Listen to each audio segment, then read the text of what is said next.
Assalamualaikum warahmatullahi wabarakatuh.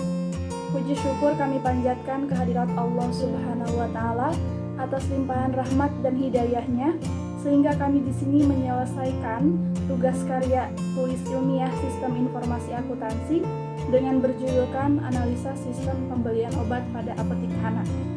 Kami di sini ingin mengucapkan terima kasih banyak kepada Ibu Siti Masrifah, MKom, selaku dosen pembimbing kami, dan semoga makalah ini bermanfaat bagi kami selaku penyusun dan penulis, khususnya pembaca pada umumnya sebagai referensi tambahan di mata kuliah Sistem Informasi Akuntansi. Kami di sini mohon izin untuk menjelaskan hasil proyek kami dengan saya sendiri, Lia Amaliatus Solihah, dengan NIM 111905999 dari kelas 11 3A13, dan rekan saya. Assalamualaikum warahmatullahi wabarakatuh. Perkenalkan, nama saya Suci Amalia Ainunisa dengan NIM 111906061. Assalamualaikum warahmatullahi wabarakatuh. Perkenalkan, nama saya Yodaulan Sujiatri dengan NIM 111900935. Lanjut, kita langsung masuk ke materinya saja, yaitu analisa sistem pembelian obat pada apotik Hana. Untuk ruang lingkupnya dibagi menjadi 4. Yang pertama ada prosedur siklus pembelian obat kepada supplier secara tunai melalui kurir. Yang kedua ada pemeriksaan barang obat yang dibeli oleh bagian gudang. Yang ketiga, pencatatan pembelian barang pada buku register. Yang keempat, membuat laporan pembelian. Untuk struktur organisasi, di sini ada tabel, yaitu dari toko apotik Hana. Sebuah perusahaan swasta yang bergerak di bidang kesehatan didirikan oleh Bapak Wahyu selaku pemilik toko sekaligus menjadi pimpinan dari PT Mitra Sehat dengan nama toko yaitu Apotik Hana yang berlokasi di Jalan Cimanglit, Gang Al-Barokah nomor 32, Kelurahan Sirna Galih, Kecamatan Taman Sari, Kabupaten Bogor, Jawa Barat. Apotek ini didirikan pada tanggal 5 Maret 2020, jadi sekitar 9 bulan baru berjalan, dengan nomor induk berusaha atau NIB, ini nomor induknya. Apotek ini masih baru, jadi belum banyak karyawan yang bekerja pada apotek ini. Karena masih baru, jadi Bapak Wahyu ini menghandle semua pekerjaannya sendiri. Jadi untuk bagian gudang, pembelian obat, dan bagian administrasi atau pelayanan konsumen, beliau melakukannya sendiri, kadang juga dibantu oleh sang adik. Mengapa demikian? Karena apotek ini baru berjalan 9 bulan, dan kalaupun beliau menambahkan karyawan, itu akan semakin banyak lagi biaya yang keluar. Seperti itu.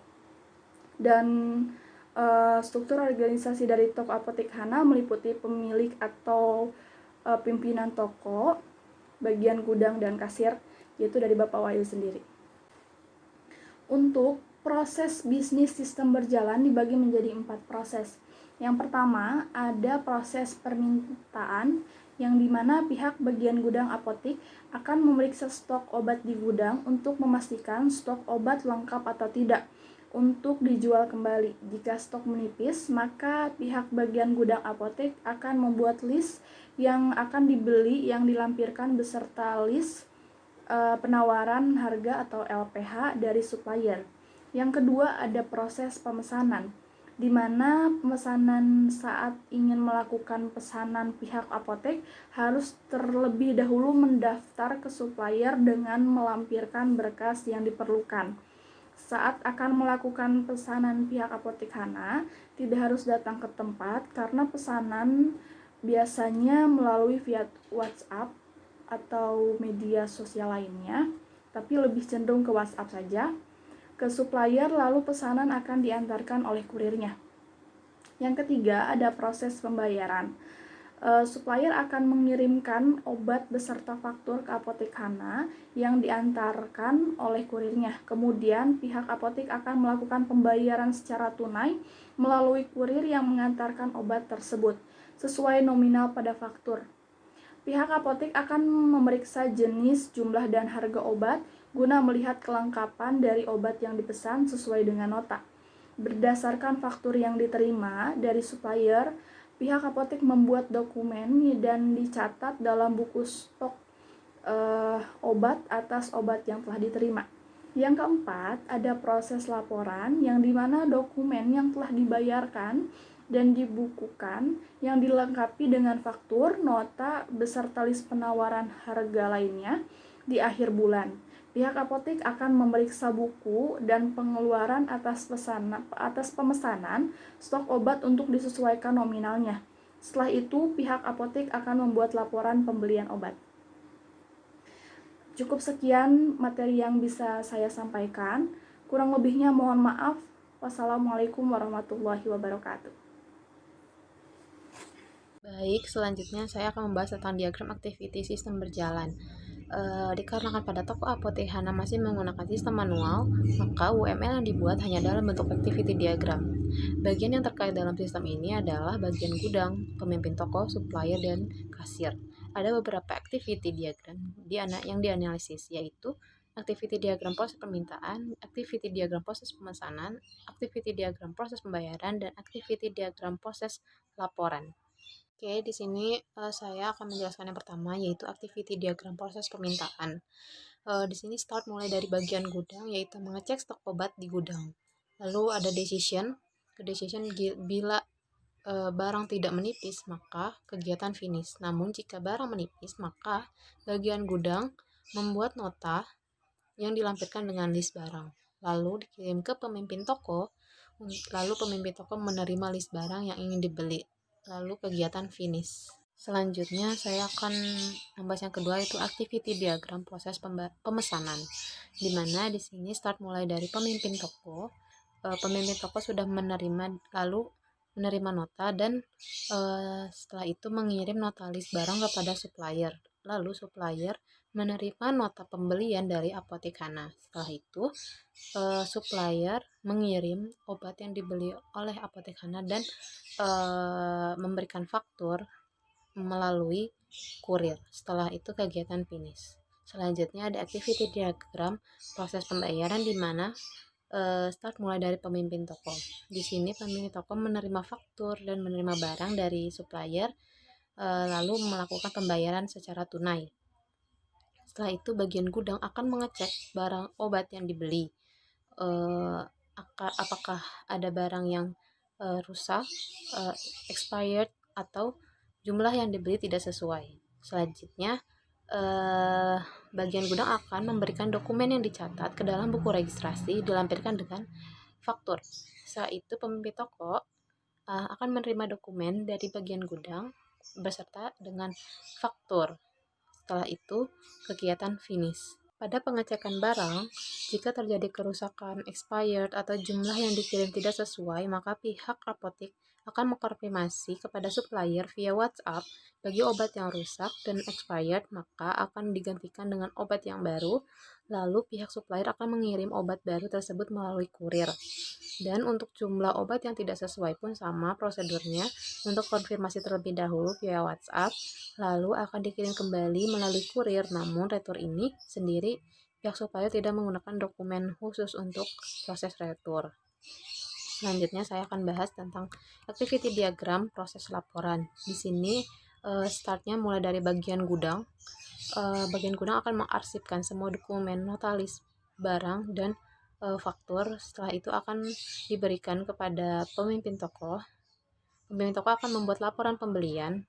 Setelah itu akan mengecek laporan pembelian apakah semua proses pembelian dokumen itu sudah benar. Maka jika sudah benar, kegiatan finish. Selanjutnya saya akan membahas tentang dokumen masukan dan keluaran. Yang pertama adalah dokumen masukan yang berupa faktur. Di sini fakturnya dari PT Multi Musadir Firma. Fungsinya adalah sebagai surat tagih atas obat yang telah dibeli. sumbernya dari supplier, lalu tujuannya ke bagian gudang, di mana nanti bagian gudang akan mengecek jumlah barang yang diterima dengan jumlah barang pada faktur itu sesuai atau tidak. Medianya adalah kertas dan frekuensinya adalah setiap ada penerimaan obatnya saja. Baik, selanjutnya ada dokumen keluaran. Contoh dari dokumen keluaran toko apotek Hana adalah laporan pembelian obat. Fungsi di sini adalah sebagai laporan atas pembelian obat per hari. Sumbernya dari bagian gudang. Lalu ada tujuannya, itu tujuan ke pemimpin toko apotek Hana, di mana nantinya apotek Hana akan membuat laporan pembelian per hari. Lalu ada medianya, itu adalah kertas. Frekuensinya adalah setiap ada pengadaan obat. Oke, di sini saya akan menjelaskan tentang permasalahan pokok dari hasil observasi yang dilakukan oleh penulis mengenai proses sistem pembelian obat.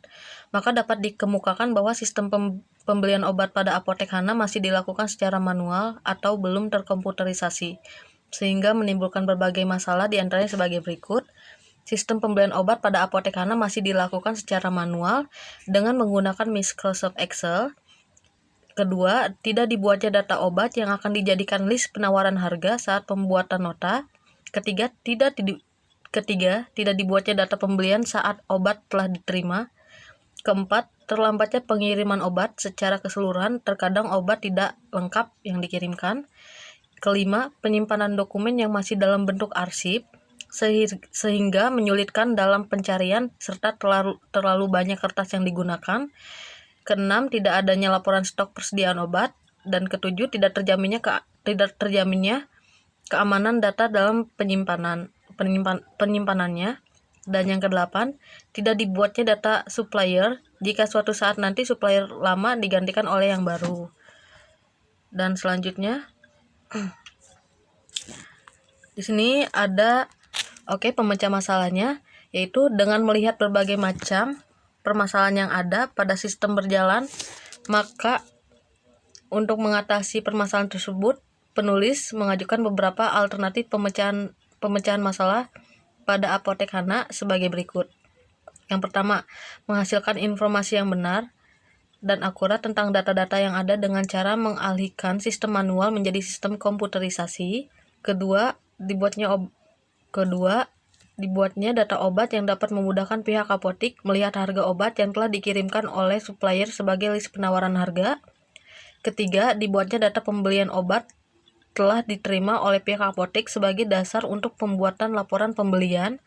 Keempat, penanganan data dan penyimpanan data akan lebih baik jika menggunakan sistem komputerisasi sehingga terciptanya suatu ketertiban dalam hal input atau output data. Dan yang kelima, dengan sistem komputerisasi, penyimpanan dokumen tidak perlu diarsip lagi karena sudah masuk ke dalam data di komputer serta lebih efektif dan efisien dalam pencarian, juga tidak banyak menggunakan kertas. Keenam, dibuatnya laporan stok persediaan agar pihak apotik mengetahui jumlah obat yang tersisa. Dan yang ketujuh, keamanan data lebih terjamin jika menggunakan sistem komputerisasi dikarenakan pengguna harus menggunakan username agar bisa masuk ke dalam sistem tersebut.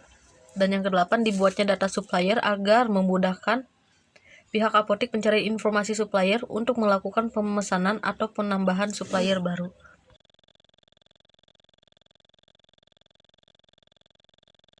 Oke, di sini kalian bisa lihat daftar pustakanya.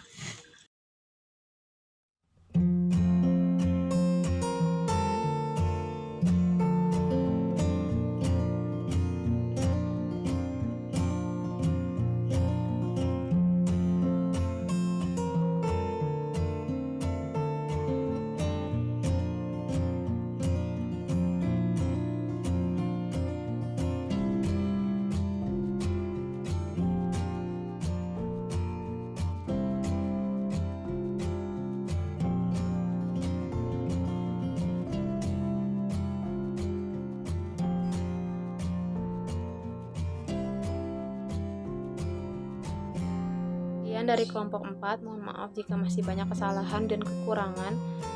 Terima kasih. Assalamualaikum warahmatullahi wabarakatuh.